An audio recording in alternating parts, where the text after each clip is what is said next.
وی دا ابی چې ته سکار پسې بار ووته ده پې لښکر ور دغه که د باچا سره پوجیانو جي جومپړی وله ماته کړه چې جومپړی ماته کړه تس نس پرته وه لوښي پراته وو ابی چې راله خپل کور یې وکتل مزدوران پې لګیا دي وی مزدوران پې لګیا دي وی کتل اسمان ته یې وکتل او د خولې نه جمله ووته الله که زه نه ومه نو تم نه وې الله زه خو بار تللی وم بار وتې وم د کور نه نو الله تم نه وې الله ما خو هیڅ نشو کولی زه خو بېوسه یم نو الله تم بېوسه یې تم څه نشي کولی ننني درس کې نبی علیه صلات وسلام مبارک فرمایي چې لا یلدغ المؤمن من جحر واحد مرتين یو انسان د یوې سوړې نه دوه پیرې نه چیچلي کېږي نبی علیه السلام فرمایي یو انسان ناست دی یو سوړلی ګوتې یې وړې ده هغې نه مار وچیچه مثال په طور نو دې قیامت به سبا شي خو دغه سوړې له دې دوباره نه ورځي ځکه دې یو پیره چیچلې شوی دی نو یو انسان چې یو پیره دوکه شو دوباره دې په لسو کالو کې بیا نه دوکه کېږي ځکه یو پیره وټکېده که نه زموږ مشران متل کوي اکثر و چې یو پیره دوکه کړمه نو په هغه لعنت شه او چې دوباره دوکه کړم نو په چا لعنت شه په ما لعنت شه وایي داسې که نه یو انسان یو پیره دوکه کېږي د یو کس نه مقصد دا دی بار بار چې دوکه کېږي دا د انسان کمزرفي ده او دغه رنګ یو انسان یو پیره چیچلي کېږي د یو سوړې نه بار بار نه چیچلي کېږي دویم نبی علیه السلام مبارک فرمایي چې نه به دننه کېږي جنت ته هغه انسان چې د ده نه خوا کې ګاونډي په عذابي ګاونډي ته ترې ضرري نقصاني داسې انسان الله جنت ته نه دننه کوي د ما محترم دا یاد ساتئ یو انسان دی ګاونډي ته په عذاب دی نبی علیه السلام مبارک فرمایي په دغه سړي باندې د جنت خوشبویي هم حرامه ده ځکه تا نه ګاونډی په عذاب دی په دنیا کې د الله مخلوق ته په عذاب کړی دی ته به الله څنګه رضا کې مړه نبی علیه السلام فرمایي او بله خبره کوم یو بادشاه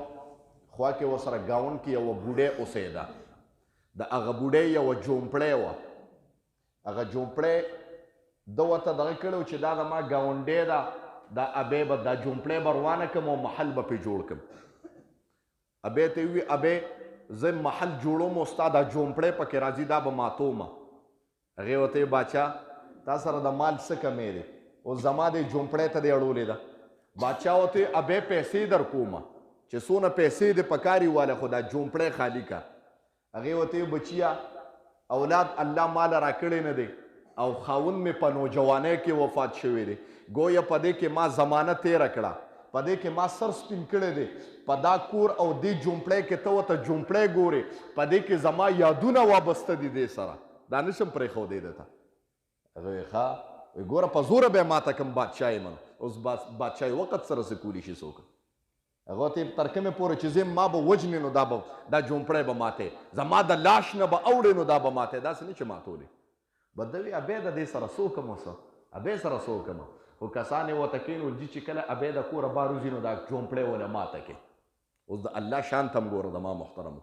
ته خو د خدای شان سره دغه کې گویا ما وی نبی علیه السلام فرمایي چې کوم انسان ګاونډي ته ضرر رسوي جنت ته دننه کېدی نه شي گویا نبی علیه السلام فرمایي دنیا کې پې عذاب راځي وی دا ابی چې ته سکار پسې بار ووته ده پې لښکر ور دغه که د باچا سره پوجیانو جي جومپړی وله ماته کړه چې جومپړی ماته کړه تس نس پرته وه لوښي پراته وو ابی چې راله خپل کور یې وکتل مزدوران پې لګیا دي وی مزدوران پې لګیا دي وی کتل اسمان ته یې وکتل او د خولې نه جمله ووته الله که زه نه ومه نو تم نه وې الله زه خو بار تللی وم بار وتې وم د کور نه نو الله تم نه وې الله ما خو هیڅ نشو کولی زه خو بېوسه یم نو الله تم بېوسه یې تم څه نشي کولی ما سره ظلم کېده الله ما خو څه نشو کولی خو الله تا ته زما دا ظلم ښکاره کېده زه کمزور یم الله تم بېوسه شوې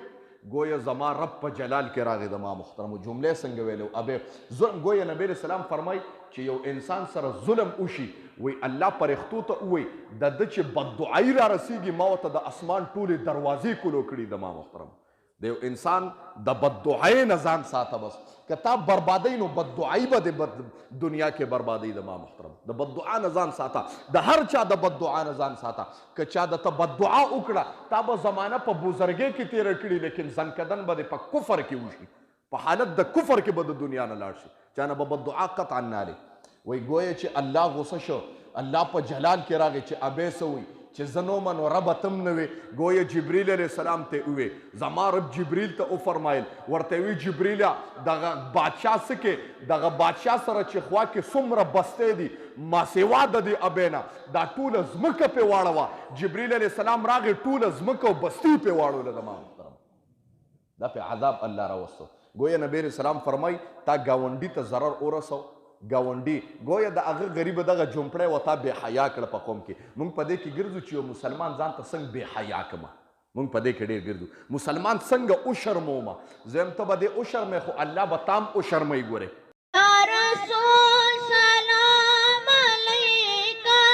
یا حبیب سلام علیکا